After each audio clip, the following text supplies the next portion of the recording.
Good morning, children. Today our topic is microbes in human welfare. The chapter is human welfare and the topic is microbes in sewage treatments and microbes in production of biogas. In the last lecture, we have discussed about how the microorganisms are useful in production of household products as well as industrial products. In this topic, we are going to discuss about the usefulness of microbes in sewage treatment. So now let us start the topic as such. You know that in many big cities, the wastewater which is passed contains lot amount of human excreta, lot amount of organic matter. These organic matter also contains various kind of pathogenic microbes. So the municipal wastewater is called as sewage. Now do you think that this sewage water is directly passed into the rivers or the lakes? Is it allowed? No. So naturally there has to be a proper treatment of sewage water before allowing it to enter in the water bodies, especially in rivers and ponds of our country.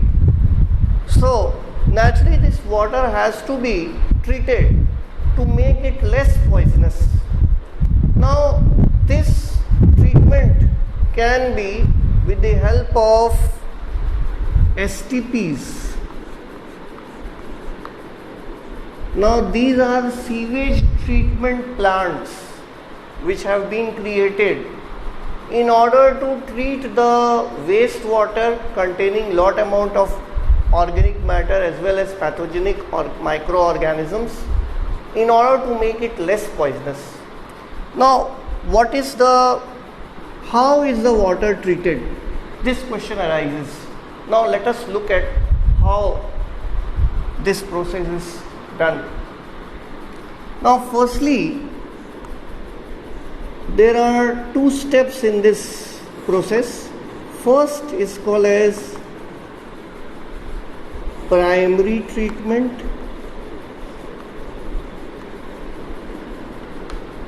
and the second is called as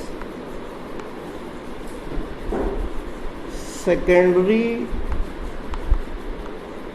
treatment or biological treatment. These are the two ways in which the water bodies are, you can say the sewage is treated. Now let us first of all discuss about the primary treatment and then we will be discussing about the secondary or biological treatment.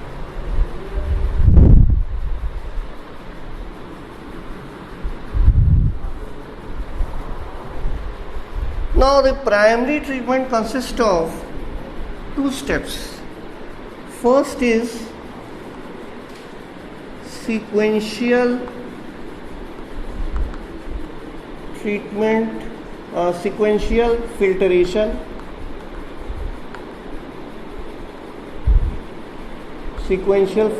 of water, and the second is sedimentation. These are the two methods of primary treatment of water. Now let us start with the sequential filtration. In case of sequential filtration, the water, the organic matter or the substance which are present in the water is physically removed. The floating debris is removed physically, and that is called as sequential filtration. In case of sedimentation, heavy soil particles and pebbles are allowed to settle down in water. So if the heavy particles and the pebbles are allowed to settle down in the water, naturally only effluent will be left behind.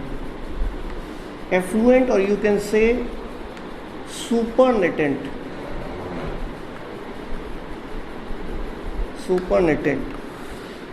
This will be left behind, and naturally the effluent or the supernatant will have lot amount of organic matter in it. So now this is treated through another method. This effluent or supernatant is passed to another tank which is called as aeration tank. Now this comes under secondary or biological treatment. Secondary treatment or biological.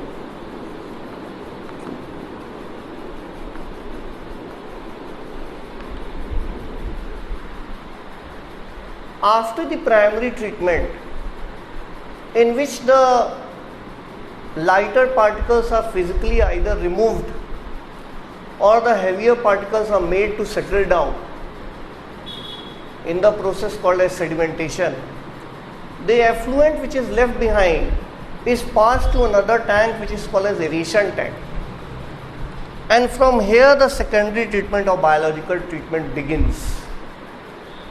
As the effluent enters the aeration tank, inside the aeration tank, these effluents are moved, and moreover air is passed through them.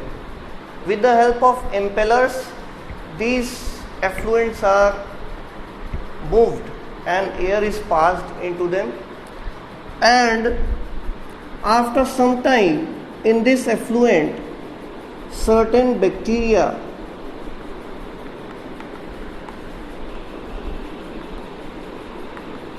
as well as fungi starts to grow and form a mesh-like structure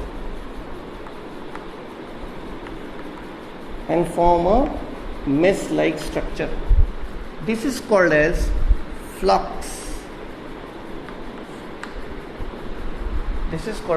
flux. Now, what is the work of bacteria and fungi growing inside the aeration tank? See, these are aerobic bacteria as well as fungi. They oxidize all the organic matter present in the water, in the effluent, and therefore they convert the harmful organic matter, they oxidize it and purify the water. So initially BOD level is very high. Now what is the meaning of BOD? BOD means biochemical oxygen demand. It is biochemical oxygen demand.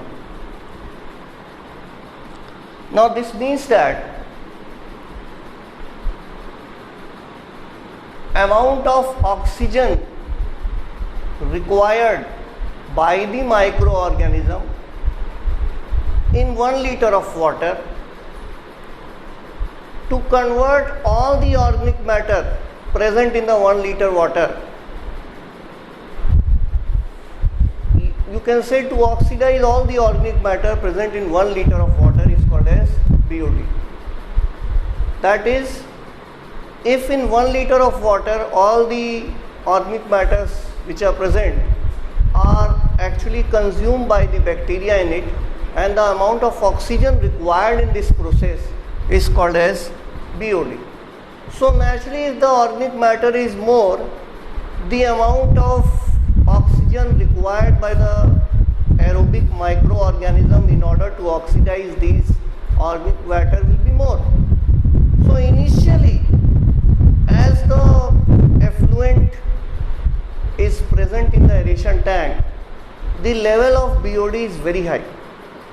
Slowly, as the organic matter is consumed by the microorganism present in the aeration tank, the amount of oxygen required in order to consume this organic matter, now that demand is less, so naturally the amount of BOD will become low. So you can also say BOD indirectly represents the amount of organic matter present in the water. If BOD is high, the amount of organic matter present in the water will be high, and if the BOD level becomes low, naturally it indicates that the amount of organic matter present in the water has become low. So in the aeration tank, as the amount of organic matter decreases, the BOD will also decrease. After this, as the amount of BOD decreases, now the water can be again transferred into a settling tank. Now the water can be passed into another tank which is called as settling tank. In the settling tank, the aerobic microorganism consisting of bacteria and fungi are allowed to settle down in the bottom of the tank, and they constitute activated sludge. They constitute activated sludge. Some part of the activated sludge is removed from here and it acts as an inoculum so that it can be kept in the aerobic tank. The reason is in the aerobic tank,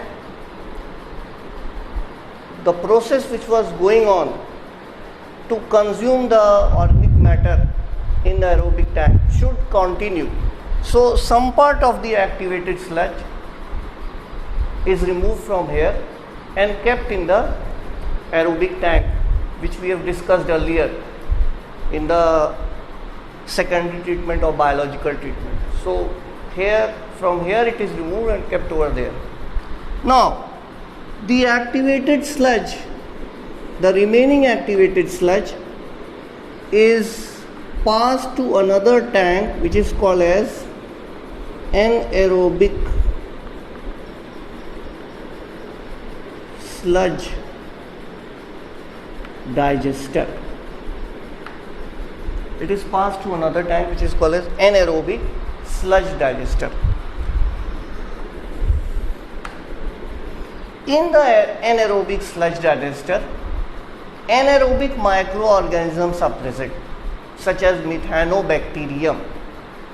These microorganisms, they consume all the aerobic microorganisms and convert them into biogas. Now, the main components of biogas are methane, H2S and CO2. So these are formed inside the anaerobic sludge digester. Now, STPs are very important for a country like India because we have a very large population density. We have a very large population. And in order to purify the water, it is required. Ministry of Environment and Ministry of Forest, they have launched a plan in order to clean our major rivers such as Ganga and Yamuna. You must have heard about Ganga Action Plan and Yamuna Action Plan. In this, large number of STPs have to be built, which requires a proper infrastructure. So, in coming years, this can be possible with the help of STP. Our major rivers, which are today very much polluted, will become pollution free. So now let us discuss our second topic, microbes in production of biogas.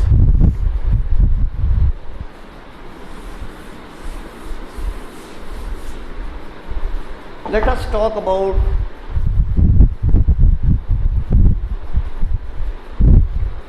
this topic, microbes in production of biogas.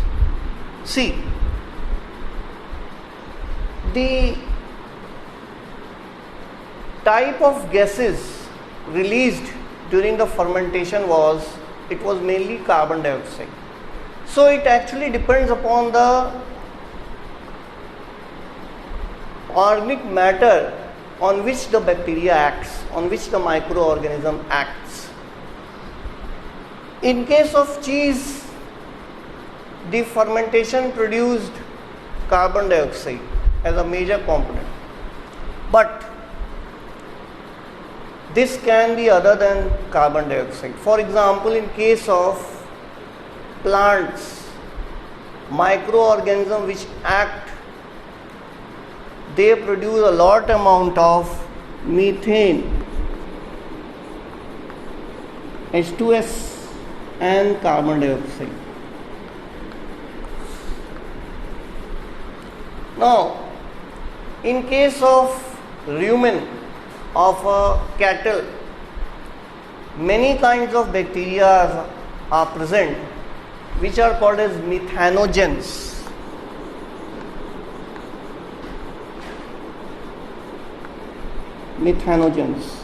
One of them being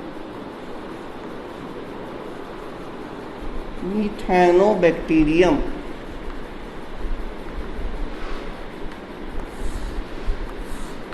उनमें से एक है methanobacterium.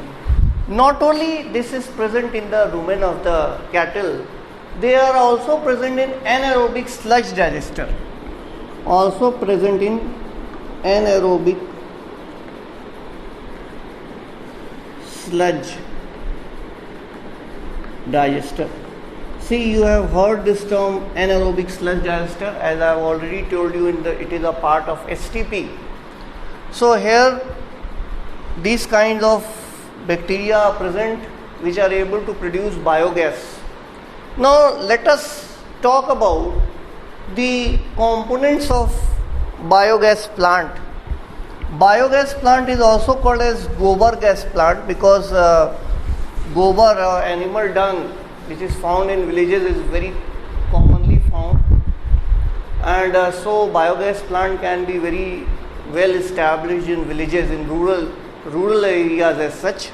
Now let us see the components of a biogas plant. It has an inlet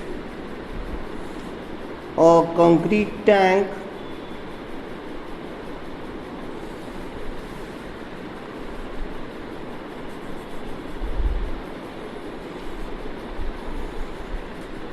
about 10 to 15 feet deep, inlet through which slurry can be given. Now this slurry consists of cow dung plus water. This can be passed into the main tank, and then it has an outlet, that is the waste matter which is not being converted into biogas is called as sludge. It has a cover, floating cover, which floats as the biogas is produced. It rises above.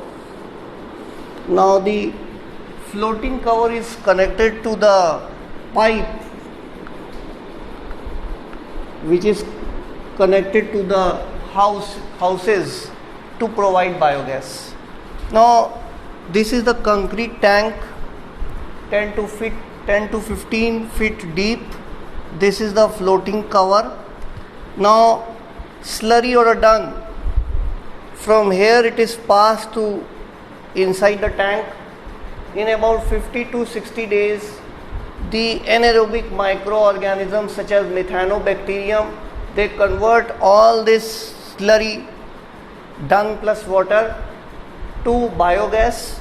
Now this, because of the pressure of the biogas, the cover rises above, and through it, because it is connected to a pipe, this cover is connected to a pipe, through this the biogas can be passed to the houses.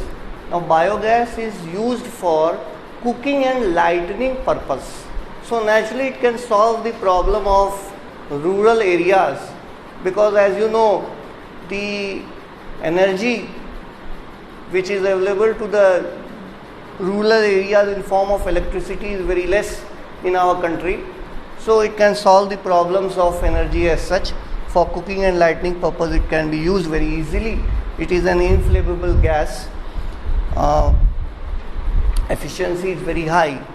The amount of substance which is left after the digestion, after the process of digestion, and after the slurry and the dung has been converted into biogas, is passed through an outlet, and this is called a sludge. This can be utilized as a manure, as a fertilizers in fields. So you can see the importance of a biogas plant in a country like India. Now the biogas plant has been created in our country. It is created, or you can say the technology present in our country is due to the two institutes. One is called as IARI, Indian Agricultural Research Institute. Another is called as KVIC, Khadi and Village Industries Commission. So these two organizations are actually involved in technological advancement of biogas plants in India. I hope you like the topic. Thank you very much.